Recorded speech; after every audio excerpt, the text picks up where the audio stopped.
صحتكم واحوالكم. اليوم راح نقدم لكم حلقة جديدة راح يدخل بها ضلع علاوي عن معاناة الطلاب في بغداد. تعال يا ولد ما تسكت. شنو معاناتك في 2017 في بغداد؟ في المدارس. عندنا الصوم، الرحلات، الزبالة، الزبالة يعني، نروح المرافق، نستلم مطيحة. تبيها مرحلة؟ هذه مرحلة الأولى. شنو المواد اللي بتقرأها؟ أكثر شيء أنا أقرأ عربي، السنين يعني كل شيء ما استفادنا من المدرسة، بس قد إحنا استفادنا شيء من المدرسة، صارنا جديد ونا يدفع فلوس، صارنا جديد إحنا في المدرسة. العربي منو ما يعرف يقرأ عربي؟ إن خواتها وهاي كانوا خواتها، عمه وخواتها، كلهم خواتها وجدها وعمها كلهم جنة.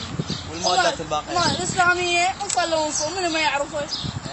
بعد شنو عندنا مثلا؟ عندنا شنو أحياء إذا خلينا الماء على النار يصير حار، عندنا كيمياء هذا قلبي يتعسل. عندنا مثلا عندنا رياضيات، ألف زائد ألف زائد يساوي 2000. والباقي معاناتك في المعلمين؟ والله المعلمين كله زين، يعني من يشدون ويا واحد يسقون لو يجي مدري منه. مشكورين حبيبي، يلا في مال لا.